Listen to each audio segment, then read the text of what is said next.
8장 18절. 하나님 말씀은 로마서 8장 18절입니다. 생각한데 현재의 고난은 장차 우리에게 나타날 영광과 좋게 비교할 수 없더라. 아멘. 말씀 제목은 고난 속에 숨겨진 은혜입니다. 고난 속에 숨겨진 은혜입니다. 우리가 신앙생활 하다 보면 또 인생을 살다 보면 이런 일 저런 일을 겪을 때가 있습니다. 누구든 절벽 아래로 떨어지기 원치 않죠. 그러나 이런 상황 저런 상황이 이런 일을 저런 일들이 우리를 그렇게 만들 때가 있습니다. 놀라운 것은 성경에 인간의 끝, 그것은 곧 하나님의 시작이라고 성경은 말하고 있습니다. 벼랑 끝에서 있을 때 거기에 오히려 하나님의 은혜가 있는 것을 보게 되어집니다.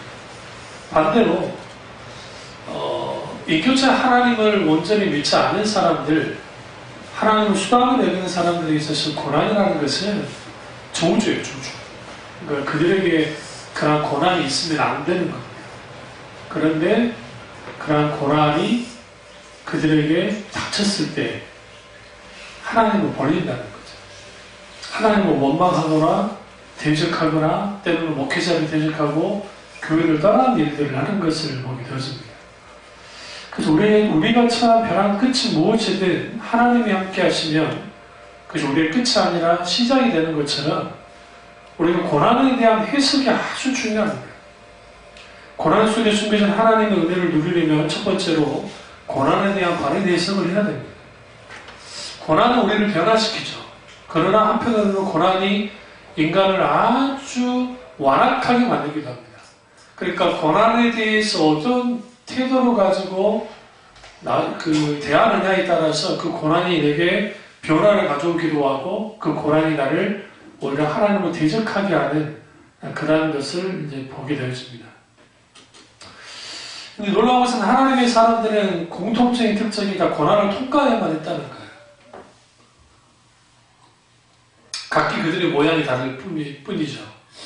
그런 의미에서 우리가 당하고 있는 고난은 나 혼자 당하는 고난은 아니고 이미 믿음의 선배들이 그 고난을 다 통과했다는 거, 그거 아주 중요합니다. 그러니까 우리가 마찬가지로 그렇기 때문에 이 고난이 내게 왜 이런 고난이 닥쳤을까라고 하는 그러한 물음도 좋지만 더 중요한 것은 내가 고난을 바로 직시할 수 있게 해달라 하나님 앞에 기도해야 됩니다.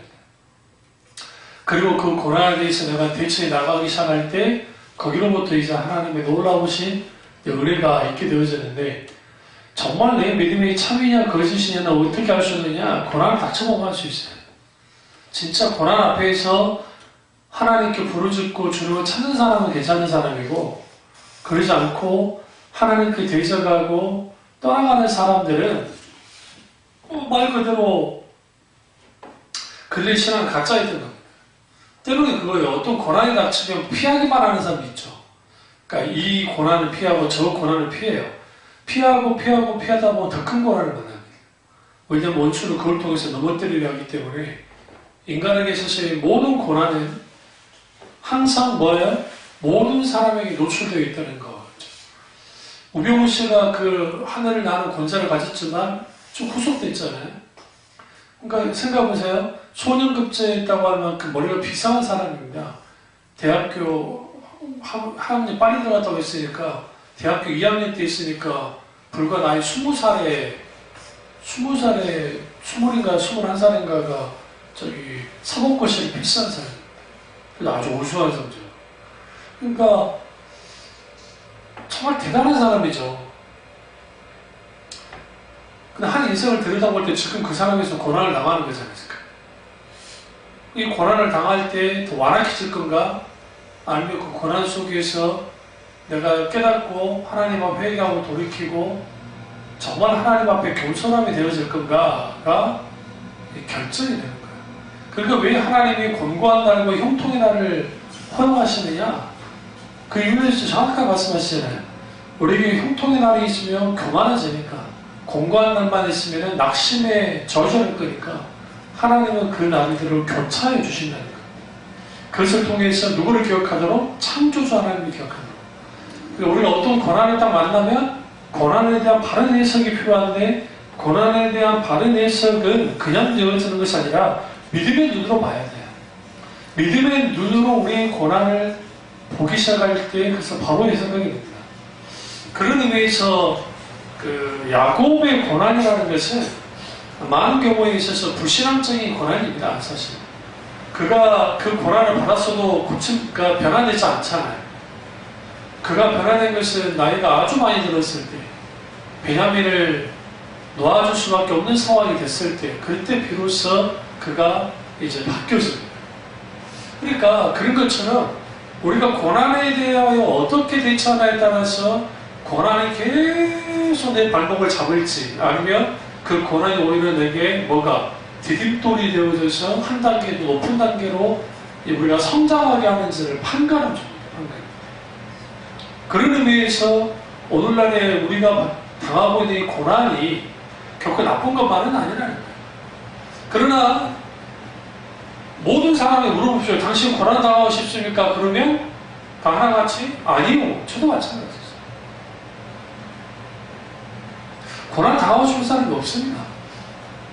밖에 나가서 다 물어보세요. 당신들 이제 2017년도 저보러 가잖아요. 그러면 한 해에 당신들의 소원이 뭐였습니까? 딱 한마디. 우리 가족들 건강하고 행복한 거야. 행복한 거야. 다 행복을 찾아가잖아요. 근데 그 행복이 누구에게나 주어지나요? 그렇진 않습니다. 아무리 평생 동안 행복하게 살았어도 마지막에 뭐가 있어요? 죽음이라고 하는 불가항력적인 그 거부할 수 없는 것을 겪어야만 하는 그것이 인생이죠. 그런 의미에서 우리가 고난을 닥쳤을 때 즉각 하나님 앞에 엎드리고 고난에 대한 내가 왜 이 고난을 당해야 되는지 하나님께 물어야 돼요. 성경에 하나님의 사람 다 묻잖아요. 내가 왜 이런 고통을 당해야 됩니까? 내가 언제까지 고통을 당해야 됩니까? 주님 이 고난의 이유가 무엇입니까? 라고 계속 묻습니다. 근데 하나님의 대답은 한결 같아요. 이 고난이 너에게 유익하다. 유익하다. 어떻게 유익하냐? 그 고난의 현장 속에서 비로소 내가 피조물에 불과하다는 것, 내가 하나님의 은혜 없이는 살 수 없는 존재라는 것을 알게 되기 때문에 고난이 아주 유익한 겁니다. 그러니까 어떤 사람들이 아주 위험하냐면 승승장구하는 사람들이에요. 모두 자기가 원하는 대로 되는 사람들. 그런 사람들은 한마디로 말해서 어떤 자그마한 고난만 당해도 넘어집니다. 아주 자빠져버려요. 오늘날의 그리스도인들이 과거의 그리스도인들보다 더 약해진 이유가 뭘까? 과거에 비해서 고난이 그러니까 적다고 할 수는 없지만 그래도 못 사는 정도는 덜하잖아요. 과거에 비해서. 보릿고개 시절에 우리 아버지 시대에 아버지 세대가 겪었던 보릿고개를 겪진 않으니까요.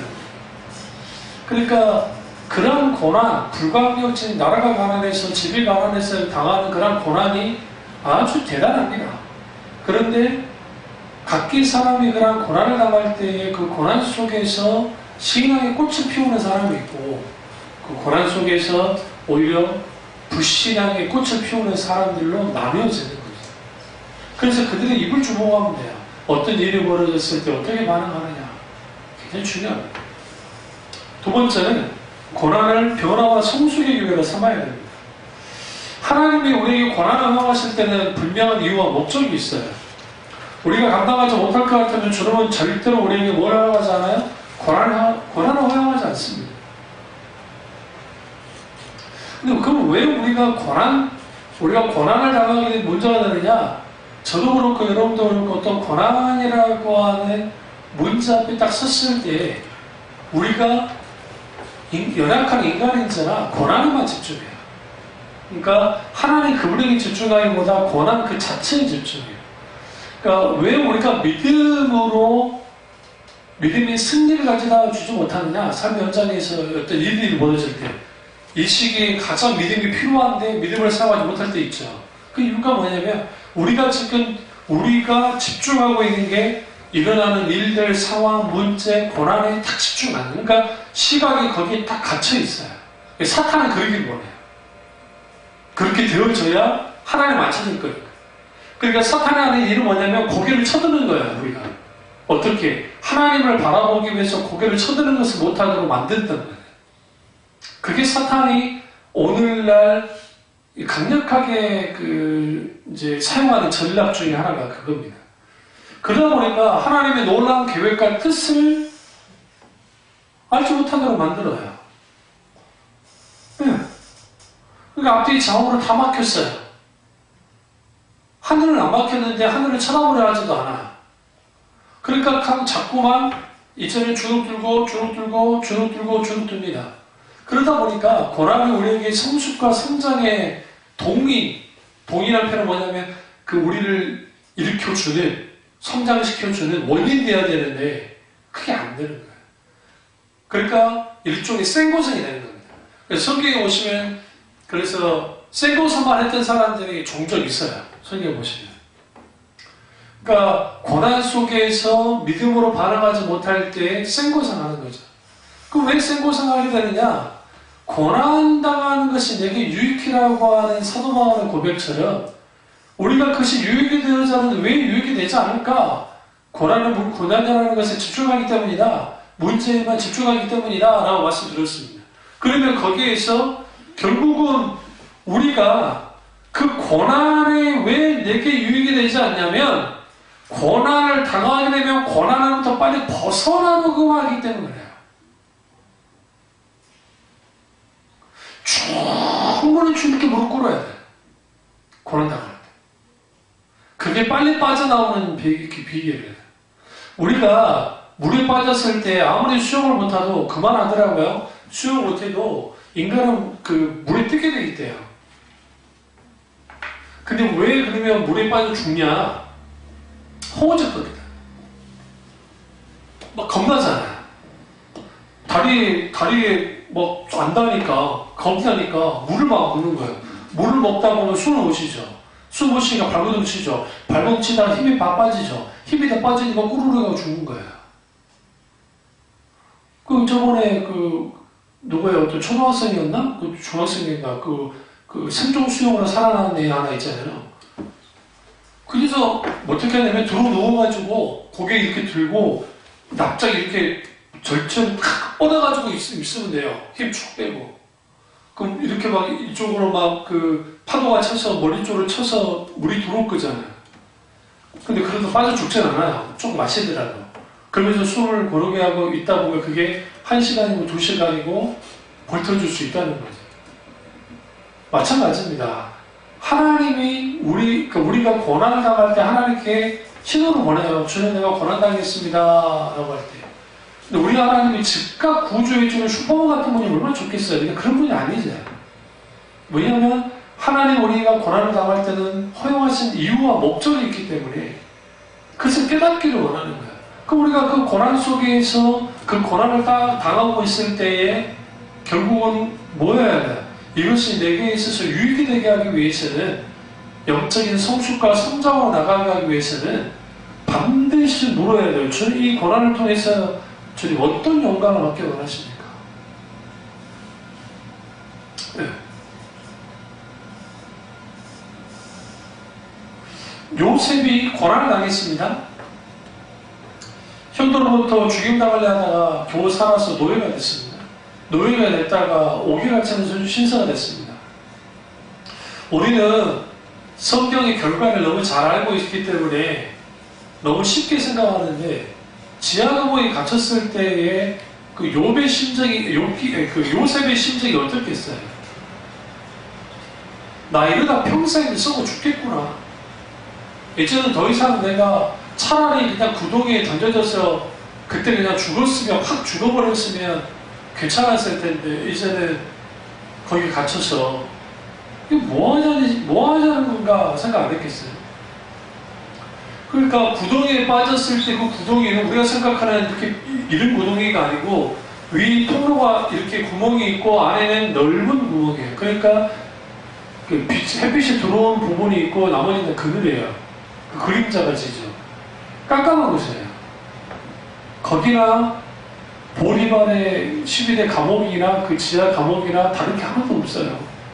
더한 거죠. 이제는 나는 죽을 수밖에 없겠구나라고 하는데 죄도 안 졌는데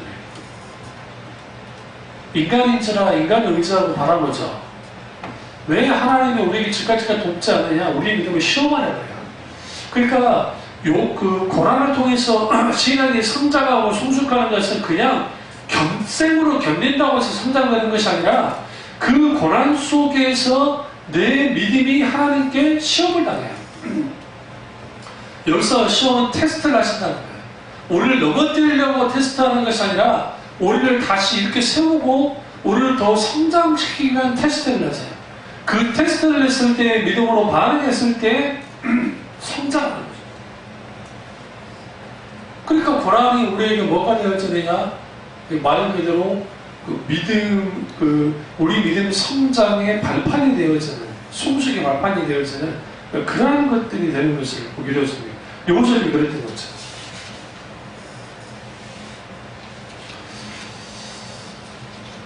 근데 이제 되게 고난을 당하게 되면 좋은 건 없어요, 솔직히. 힘들어요. 근데 역설적으로 고난당할 때는 너무 힘든데 하나님이 어느 때보다 가까이 계세요. 사실은 하나님은 언제나 가까이 계세요. 그런데 고난 중에 하나님을 찾고 부르짖잖아요. 하나님이 더 가까이 계시다는 것을 알아요. 그래서 하나님의 사람들은 고난 중에 주님을 찾기 시작할 때 하나님의 임재를 겪어요. 하나님 너무나 은혜가 그러니까 사람들이 언제 나한테하고 안 열어지느냐? 큰 고난 없이 그냥 잘 먹고 잘 살아가는 거예요. 평탄하게. 그러다 보니까 하나님 안 찾아요. 왜요? 하나님 없어도 잘 굴러가거든요. 잘 굴러가는 것 같거든요. 그러니까 하나님 없이도 잘 굴러가는 것 같으니까 거기에 도취되어 살아가는 거예요. 그들을 위해서라도 하나님은 고난을 허용해요. 마하게 하려고, 깨닫고 돌이키게 하려고.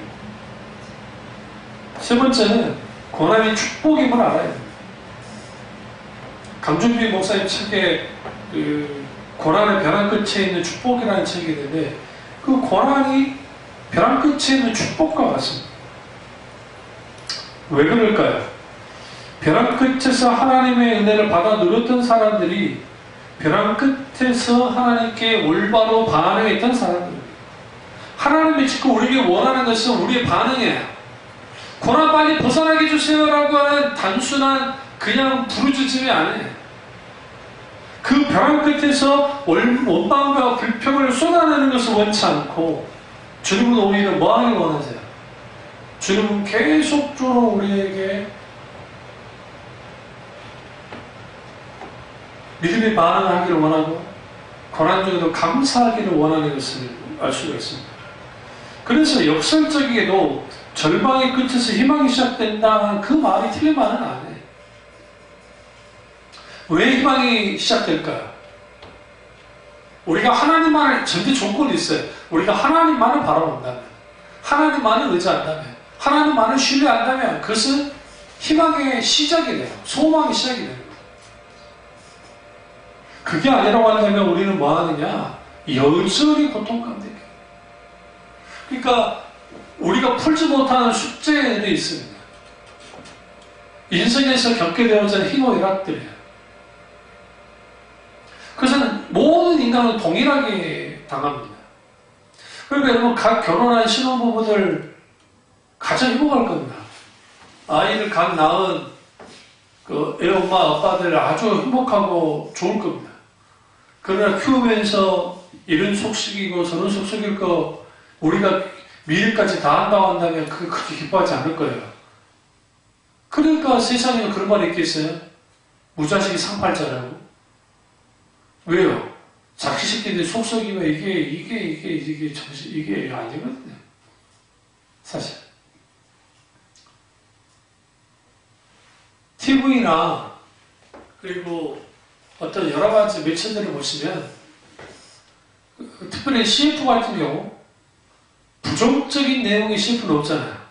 잘 생각해보세요. 저기 그리스 산토리니 같은 데 포카르 스메트 선전 나올 때 나 충격 먹었잖아. 처음 나왔을 때. 세상에 지구상에 저런 곳이 있어. 안 그랬나 보네. 나는 라라라라 하면 나 진짜 내가 그때 고등학생 때인가 중학생 때인가 그 서재에 나왔으니까. 그러니까 와 세상에 저런 곳이 있구나. 근데 그 산토리니가 아주 예쁜 아름다운 곳이긴 하대요. 그런데 그렇게 크지 않대요. 그러니까 큰 기대감을 가지고 갔다가는 실망합니다. 실망. 아니 아름다운 곳이긴 하지만 우리 그런 막 청량한 막 그런 곳에 있는 곳에 살면 얼마나 좋겠어요. 그렇지 않아요. 동남아 사람들이 아프리카 사람들이 겨울 없으니까 얼마나 감사합니까? 그 사람들. 근데 빨리 늙잖아요. 계속 잠시만 쓰니까 30도 후반만 되면 이게 쭈그러져요. 이거 뭐 잘 하지 관리하지 않으면. 그러니까 저보다 더 어린데도 불구하고 그냥 할아버지처럼 있는 사람들, 방송 보다 보면 동남아 사람들 중에 저보다 나이가 훨씬 어린데도 완전 뭐 할아버지 같아. 한마디나. 그러니까 하나님이 이민족에게 봄, 여름, 가을, 겨울을 주는 걸 감사해야 돼요. 우리 민족이 그렇게 부지런한 민족이 아니에요. 선교사들의 보고에 의하면 그는 이제 만국에 한이 있어서 그러긴 했지만 아주 그럴 수밖에 없었던 게 그 관원들은 수탈에 가고 먹고 살 수 없게 만들고 그러니까 사람들이 하는 게 뭐냐면 술 먹고 투존판에 투존질하고 화투전을 치고 막 그런 것만 했던 거예요. 그걸 되게 바꾼 거죠. 기독교가 안 들어왔으면 절대로 안 바뀌었어요. 이 나라는. 절대로 안 바뀌었어요. 뭐 불교가 바꾸겠어요? 그렇다 유교가 바꾸겠어요? 불교 1000몇 년, 유교 600년의 그 세월 속에 이 나라의 민족의 정신들이 썩어져 버린 거예요. 그럼 기독교는 불과 100년 좀 넘었는데 또 썩어버렸잖아요. 왜 썩어져 버렸어요? 그 이유는 뭐냐면 먹고 살만해지니까 이제는 세상까지 좋아진 거예요. 하나님보다. 과거에는 예수님이 좋은 걸 어떡합니까? 예수님이 좋은 걸 어떡합니까? 나를 위해 십자가 지신 예수님 그런 찬양만 불러도 어깨가 들썩하면서 너무너무 좋았는데 이제는 예수님만 있으면 내가 좋다고 하는 그런 고백들이 나오지 않는다. 그러다 보니까 이제 그런 소개치가 하겠습니다만 문제를 해결해주고 뭔가 사람들의 정신적이고 감정적이고 어떤 그러한 것들을 다 해결해주기를 원해요. 교회가. 그렇게 발빠르게 움직였던 교회들이 소위 세상적인 성공을 했습니다. 위로를 많이 받았기 때문에. 그런데 곰곰이 한번 제가 생각해봤어요. 그러니까 박영서 목사님 설교, 김단조 목사님 설교, 여주부 목사님 설교를 쭉 들여다보면 하나님의 말씀의 풍요로움을 가지고 나와요. 그러니까 거기에 막 어떤 이런 상황, 저런 상황, 이런 거, 저런 거 해결해주는 설교에 초점이 맞춰 있지 않아요. 굳이 한다면 깊은 내면의 영적 어떤 곤고함에 대한 문제를 하나님의 말씀으로 풀어나가긴 하죠. 그러니까 그런 말씀을 계속적으로 받아들이기 시작하면 뭐하게 되어져요? 풍요로워요. 아주 귀합니다. 그런데 고난이 우리 가운데 축복이다라는 것은 단순히 적극적 사고방식을 말하는 사람들이 우리가 고난을 좋게 받아들이면 축복이 된다는 그 말이 아닙니다. 그 말이 아니라 고난을 당할 때에 그것이 어떤 고난이든 간에 그것을 하나님께로 가지고 나아가면 고난당하신 예수 그리스도가 기꺼이 우리 고난에 동참하시기 때문에 이걸 이제 성경에서는 체휼이라는 표현을 씁니다. 그리스도가 마땅히 인간의 고난에 동참해 주시는 거예요. 내 인생의 고난에 동참해 주시는 거예요. 그게 축복이에요. 그게 뭐가 축복이겠어요? 죽음의 그늘에도 하나님 은혜가 있고 그렇기 때문에 고난은 하나님의 은혜와 사랑을 받을 수 있는 축복의 통로가 되고 하나님을 뜨겁게 사랑하고 섬길 수 있는 은혜의 통로가 됩니다. 그리고 우리가 함부로 이 고난을 빨리 내게서 빨리 벗어나게 해달라고 그러는 기도는 어리석은 기도예요. 왜 그러냐면 저도 그렇고 여러분도 그렇고 빨리 벗어나고 싶어요. 그렇다고 해서 벗어나지지 않아요. 적어도 그 고난이 내게 왜 있게 되어졌는지에 대한 하나님의 우주가 뜻이 필요하고 그 고난 속에서 마땅히 하나님을 찾아나가기 시작할 때에 내가 나가지는 거예요. 어떤 문제나 고난이 나가기 전에 내가 먼저 나가지는 거예요. 그러다 보면 어느 때인가 고난은 여전히 똑같았는데 내가 성장하니까 그 고난이 더 이상 나의 발목을 잡지 않고 있고 시간이 지나고 난 다음에 어느 날인가 된다 보니까 그 고난이 내게 문제가 되진 않아요. 내가 이미 고난을 이기고 있는 나를 보기 시작해요. 그게 성경에서 하나님의 도우시는 방법이에요. 두 번째는 고난 속에서 십자가를 경험해야 돼요. 우리가 고난당할 때 반드시 하나님 앞에 해야 될 기도가 있습니다. 그것이 뭐냐면 믿음으로 감당하게 해달라고 기도하셔야 돼요. 믿음으로 감당하게 해달라고 기도하셔야 돼요. 예수님이 십자가를 지시기 전에 왜 주님이 겟세마네 동산에서 기도했다고 생각하세요? 믿음으로 감당하십니다. 그분도 고난을 무엇으로 감당하는 거예요? 깡으로 감당하는 게 아니에요. 고난은 단순히 내 의지로 감당하는 게 아니에요. 고난은 믿음으로 감당하는 거예요. 그것은 성경에서 분명히 말하고 있어요. 그러니까 그 고난을 믿음으로 감당하기 시작할 때 예수 그리스도의 십자가를 경험하게 되어 있어요. 은혜를 하나님이 베푸시는 현주소가 어디입니까? 십자가입니다. 십자가를 통해서 은혜의 보호자 앞에 나갈 수 있어야 되거든요. 히브리서 4장 16절에 말하는 거죠.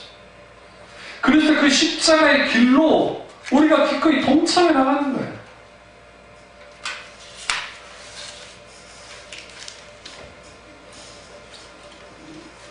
그러면서 기독교는 뭐라고 합니까? 고난의 종교라는 표현을 쓰죠. 기독교는 순교, 기독교는 핍박을 자원을 삼아서 자라났던 기독교예요. 우리나라 기독교는 주류 종교가 됐어요. 그러니까 유럽에 있는 기독교들이 다 무너졌는데 왜 미국 교회가 무너졌지 않았는가? 미국은 처음부터 주류로 시작됐어요. 기독교가. 어쨌든 기독교 문화가. 그래서 보수적으로 지금 버텨왔고 지금 많이 죽어나가긴 하지만 유럽교회처럼 죽지 않았어요.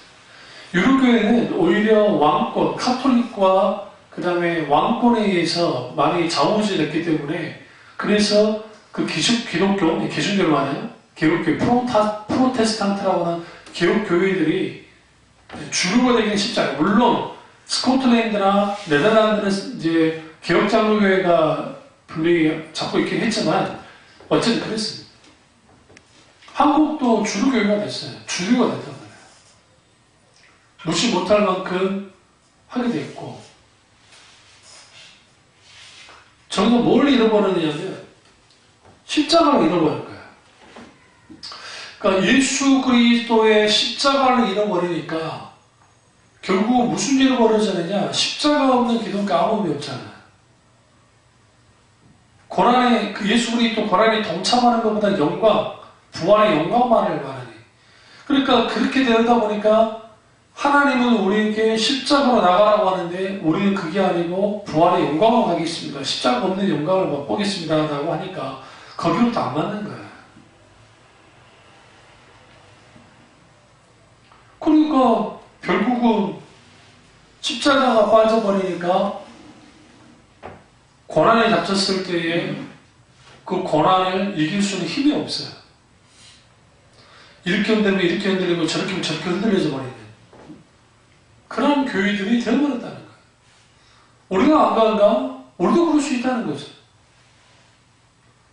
그래서 웨러 워러스비나 그 고난의 이유라는 그런 글들을 쭉 쓰면서 결국은 그게 어떤 고난이냐, 그게 내가 죄 때문에 당하는 고난을 당하든 아니면 하나님 복음을 전하다가 고난을 당하든 불가결적 어떤 사건과 사고 속에서 뭐 고난을 당하든 간에 어떤 고난이든 결국은 십자가로 가야 된다는 거예요. 예수 그리스도의 십자가로 가기 생각해요. 죄 지었었으면 거기에서 회개하고 돌이키는 것이고, 내가 그리스도인의 고난을 당하면 이거 내가 아주 큰 유익이죠. 큰 상급이 있으니까. 불가항력적 어떤 일들을 당했다면 주님이 이길 수 있는 힘을 십자가를 통해서 주시는 거예요. 이것이 오늘 우리에게 주님이 고난 속에서 숨겨진 하나님의 은혜입니다. 그리고 우리에게 필요한 게 뭐예요? 은혜예요. 은혜. 하나님 어떤 경우라도 내가 고난당할 때에 은혜 베푸시는 것을 잊지 말아 주십시오. 은혜가 필요합니다. 내가 신음소리를 낼 때에도 은혜 베푸시고, 때로는 주님 내가 연약하고 믿음 없어 불평불만할 때도 내가 은혜 베푸셔서 나를 돌이키게 하시고, 내가 기꺼이 하나님의 고난에 동참할 뿐만 아니라 오늘 로마서의 사도관의 말처럼 생각하는 현대의 고난은 장차 우리에 나타나는 영광과 좋게 비교할 수 없다. 오늘 내가 당하는 고난이 고난으로 끝나는 것이 아니라 내가 주님 때문에 당하는 고난이라고 한다면 우리에 나타나는 그 미래에 주실 그 하나님의 영광과 좋게 비교할 수 없는 것처럼 오늘 우리가 하루하루 어떤 고난 속에 있다 할 때 거기 절망하거나 낭망할 게 아니라 주님 주신 은혜로 하나님께 영광을 드리고 기꺼이 믿음으로 그 고난에서 승리하는 저와 여러분 되시기를 주님으로 축원합니다. 기도하겠습니다. 기도할 때 잠깐 기도.